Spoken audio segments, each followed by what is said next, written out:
All Rizzy, all right, get busy all night. So I eat the booty here, and today I'm gonna go over making a farm account. So this is not an account that I'm gonna be using as a farm. I just wanted to check out one of the newer states. But basically, when you make a new account, like for example, I'm in 506. 506 is currently open to migration. We have been for like almost a month now. So what this means is when you make a brand new account, you can't bring it over until it's at least level 16, and you need a global relocate, or a global teleport, whatever you want to call it. But if you're in like a newer state, like for example, 510, which is where this account is currently in, when 511 opens, you will start in 511, and as long as 510, like migration isn't open, you can actually bring that account over before it reaches level 10. So it just depends on the age of your state, on when you can bring your account open or your account over. So for example, I'm in the map view. If you look in the left side right here, there's this map icon. We'll click on that. Then we're going to click on the globe icon at the bottom left. And we will see here. So you see down here, 510, it says protected. All these others say open. So if I'm level 16, I can move over to these other states. But I can't move to any of these states until I'm level 16.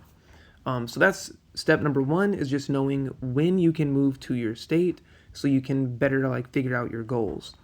Secondly, when you make a farm account, I personally recommend making one at a time. If you're skilled, you can do two at a time. Do not do more than two. And the reason is because when you make a brand new account, you want to focus on getting to level 16 immediately. So right here, you will see the timed rewards. Hopefully you can see that. I'm going to click on that. So today I will get diamonds and an egg if I use speed ups. Consume AP, you get training speed ups. Consume stamina, you get training speed ups. So these last for this one, it's a 1 day, 9 hours left. I believe each time these timed rewards last 3 days. So that basically, because I think it switches 3 times, so let's go ahead and call it 9 days that you will get these extra boosts. These only exist on new accounts. If you do not participate, you do not get the rewards. So what you want to do is when you make your farm account, your goal should be rushing your queen. You want to get your queen as high as possible. Whatever the requirements are to upgrade your queen, do it. So right here, starting, I'm not in an alliance. Let's go ahead and just join one just for the hell of it. And here we go, join. Member limit, member limit, member limit. You can see here 55, 55. Just incredibly filled alliances, probably with already dead accounts. 22, join. Or I mean apply. I don't want to apply, I just want to fucking join. God damn, my account's too weak. Alright, so we're gonna help. Hopefully we get some timer helps. If not, no big deal. I didn't mean to click gold. We want to go quick speed up. Check this box. Boom. Then I'm going to go upgrade. It's going to tell me I need to upgrade my queen. Go to my queen. Go to my nursery. We will upgrade the nursery. So you do this just over and over. You can rely on the timers. That's probably going to be beneficial because it'll save you some speed ups. You do have an incredibly limited amount of speed ups. So if you do what I'm doing right now, where you just speed everything, you absolutely will run out. What I normally do personally is I will rush everything except for my queen, and then my queen I will keep at, I'll let that go naturally, just because it takes the longest, so you're going to use the most speed ups for it. I think I might be good. I'm not entirely sure what the requirement was. It might have been level 8. It might have been just to get 2 to level 4. I don't know. And as you can see, I'm already out of speed ups. Let's go ahead and go queen. So yeah, that does need to be level 8. Then we need Evolution Cave level 8. Don't even have one yet. I can't build it yet because I don't have any speed ups. Or, let's go ahead and just use gold because I don't care. Or diamonds. But anyway, so the point here is that you want to rush your queen. The timed rewards on some days you will see, and of course, because I use speed ups, I got rewards. But eventually you're going to see these two will be, one will be for building. But it isn't about the power that building gives. It's about how many buildings you upgrade. And then you'll see another one for research, which isn't about the power that your research gives. It's about how many researches you do. So these are, in my opinion, the two most important events. Sometimes I kind of ignore the rest. I mean, I'll do like the AP and the stamina one, but basically, with the requirement for research, you will get 5 minute building speed ups. With the building, you'll get 5 minute research speed ups. So what you want to do is you want to keep all of your small buildings, like the resource buildings, keep those low. Healing pool, keep those low. Keep them as low as you possibly can. Wait until that day, and then like all your diamonds, because you just saw me use diamonds for speed ups, you don't want to do that. You don't want to use them for resources. You want to use them for VIP. You use it 100% for VIP. Get that up, because when you get your VIP up, you will see here, maybe we have it now. Yeah, free building speed, 4 minutes. It was 2 minutes before. So basically, when you get that day, or technically those 3 days, where you get rewards for how many buildings you upgrade and how many researches you do, the majority of your buildings will be free and not cost any speed ups, which means you are going to stockpile research speed ups. Then you go to your research lab. You want to do level 1 in everything in development that you can, level 1 in everything in combat, because they're relatively, small, like 5 minutes for combat, and that's going to be the longer ones. Economy, level 1, 1 minute and 44 seconds. As long as you do your pheromones, you will get a buttload of 1 minute speed ups. So that'll help you with the ones that are less than 5 minutes, so you're not wasting 5 minute speed ups. Then you got like your entrance defense here, 9 seconds. Okay, so you can literally like get your entrance defense almost maxed out in less than 20 minutes. That's 10 researches done just with that alone, and that's going to give you probably around 6-7 hours of speed ups, all completely free. So when you make an account, you want to make sure, we got a reward here. Claim and claim. So when you make a brand new account that you're planning to use as a farm, you don't want to neglect it. You want to get it to level 16 as soon as possible. And then you're going to see, I don't remember what it is, but some of these right here actually, they give training speedups. Training speedups are super handy. With your farm, I personally recommend train level 1 troops. It might sound dumb, but first off, they're going to help you with gathering. And secondly, once you unlock all these areas here, like you see, I still have another area to unlock here. Once you unlock all these areas, you will get to the point where there's the Mantis Cave. If you already have a main account, you know what the Mantis Cave is. It's super handy. That is your number 1 resource method when it comes to your farm accounts. Now, in order to unlock it, you have to kill these little troops here, or these enemies, insects, whatever you want to call them. So you got to kill these. In order to unlock the Mantis Cave, the absolute last one is that, which is the Mantis Cave. The last requirement is that you have 50,000 troops, and you have to have an army scale of 50,000. Those troops don't need to be high tier troops.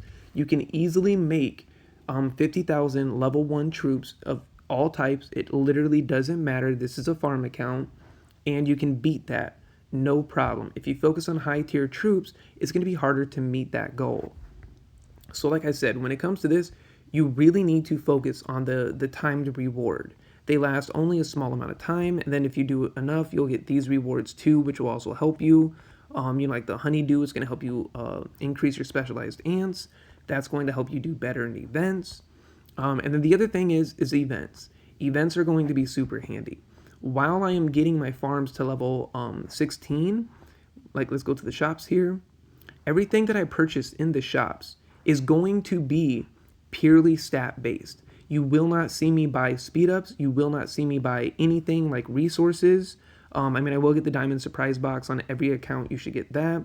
But until I get level 16, I'm focusing purely on stats, because that's going to help you in the Dark Cavern, which is going to be right here. I don't know if I can build it. I can. But that'll help you in the Dark Cavern. That'll help you in Adventure, because if you're focusing on like, ant fragments and hitting higher level predators so you can get higher, more honeydew and whatnot, you'll do better in Adventure. You'll do better in Arena. Overall, that means that you can buy more resources in the shops later on. So until you get to level 16, maybe even a little bit after that, I would recommend using all shops specifically for stats. You don't need any resources as long as you take part in the timed reward, as long as you do like whatever little events are going. Like right now there's a collect supplies event, which means you just gather resources. As long as you do that, and let's go ahead and look at that again, you will see you get gear upgrade, snail upgrade, more gear upgrade. Okay, so that was kind of a bad example, but nest development here, you get resources. Let's see, there should be another one for like another event because of nest defense going on. There should be another event right now for Marks of Honor. So the Marks of Honor gives a ton of resources. If you join like a farm alliance and you do nest defense, you will get a buttload. Let's see, a buttload of resources. So here, that's 100K right here of just food and leaves. Then we go here, that's 200K of food and leaves. Here, 300K of food and leaves. And you don't have to have a strong account. As long as enough people are participating in the event, you will unlock every wave. As long as you attacked once, which I just did nest defense in my alliance, I had every single one of my farms attack once.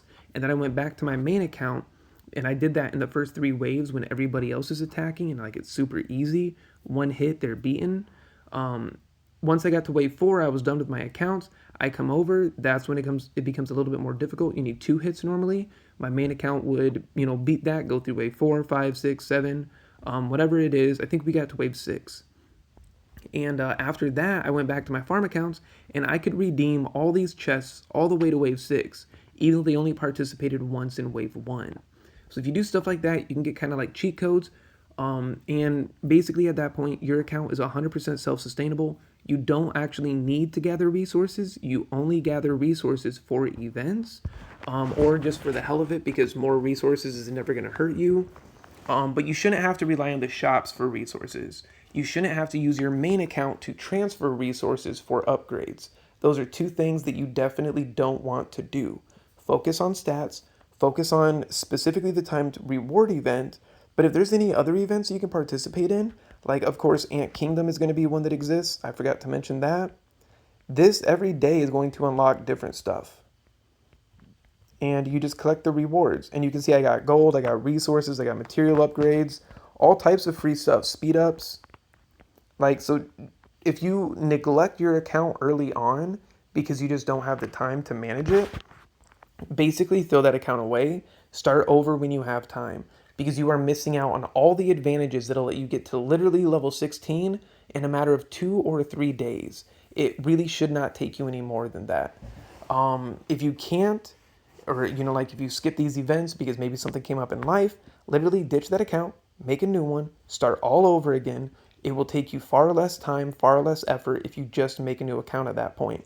Or wait until you can guarantee that you have like 5 days to just focus on building your farm. And it's not like a full-time thing. It's literally hop on for 20-30 minutes, grind on it real quick, go back to your main account, do the stuff in your main account, and you're done. Simple as that. So yeah, this is almost a 15-minute video. It probably shouldn't have been. I was just fucking around a little bit too much. But hopefully this helps everybody, gives you a little bit of advice on how to get a farm account started. My farm accounts personally in the arena, they beat a lot of people's main accounts just because I focus on stats more on my farm accounts than they do on their main accounts. Because as I said in a previous video, the majority of people only purchase resources and speed ups from the shops, and that makes you do worse in events. That means you're going to get less rewards, which means you're going to get less speed ups and resources in the end. So focusing on stats is always going to be number 1. On a farm account, you don't have to do it long term. I'm at the point where I have so many accounts, I essentially just neglect them. I use the Mantis Cave. I go in there every few hours, reset the Mantis Cave, use that for resources. Sometimes I'll collect the rewards from Dark Cavern. Sometimes I collect it from Adventure. I pretty much always do the Daisy because the Daisy is really, really handy. If you do the Arena, which once again, if you have 8 accounts, super time intensive, so I don't really do that. But sometimes I will, like especially on my days off. And if you do that, you will actually get more coins for the Daisy. And if you have like your Daisy at level 15 and you have 100 coins, you can easily get 1,000,000 mushrooms. So like I've literally done it. I've been like low on mushrooms, really needed it. They're very difficult to get. But on each one of my farms, I was able to get 1,000,000 mushrooms, basically 900K to be honest. But basically 1,000,000 mushrooms, transfer that over to my main account, And then I was able to push my queen upgrade literally 2 or 3 days before I thought I could. So if you only have 1 or 2 farms, I really do recommend doing the arena, doing the dark cavern, doing adventure. You don't have to put a lot of time and effort into it. They don't have to be like as far as your main. Just every day go in, spend 30 seconds doing each of them, and you're going to get a shit ton of extra rewards. In the shops that you can't purchase resources in, don't worry about speed ups. Your farms are going to collect a ton of free speed ups. At that point, if you can't, purchase resources, purchase stuff to upgrade your stats. It's never going to hurt you. It's always going to help you. You have the currency for it anyway, so you might as well. So an example of that is like here you can buy resources. I consider it a bad value though. Normally, like even if I do like grind my accounts, I can only get like maybe 5 or 6 fungi a day. So on here, I'll go ahead and get the Marks of Honor. Always get your diamond surprise box because diamonds, once your farm is built up, if you don't have an army that you need to protect, you don't need shields. It's also just a lot of effort to shield multiple accounts every single day. Focus on only your main. And then your diamonds you can actually use for resource items. So if you don't know this, down here in your bag, we'll go to the diamond shop, we'll go to resources. So 1.2K and you get 1.5 million. That's not a bad deal. If you're in a somewhat active farm alliance and you're in a good state that wins events, you're going to get a shit ton of free diamonds without any effort at all. If you only have 1 or 2 farm accounts, you can even bring them to the Spore Medal event, and you will probably get like 5 or 6K diamonds just from that, which on its own is like basically 6 to 9 million food. But you can get the fungi. It kind of sucks. It's only 75K for 1.2, 1.2K diamonds, but it's still mushrooms. They're valuable. We need millions and millions of them, so that can be super handy. Otherwise, focus on stats, focus on events, build your farm up as quick as possible. This video is now 17 minutes long. I'm going to end it here. See you in the game.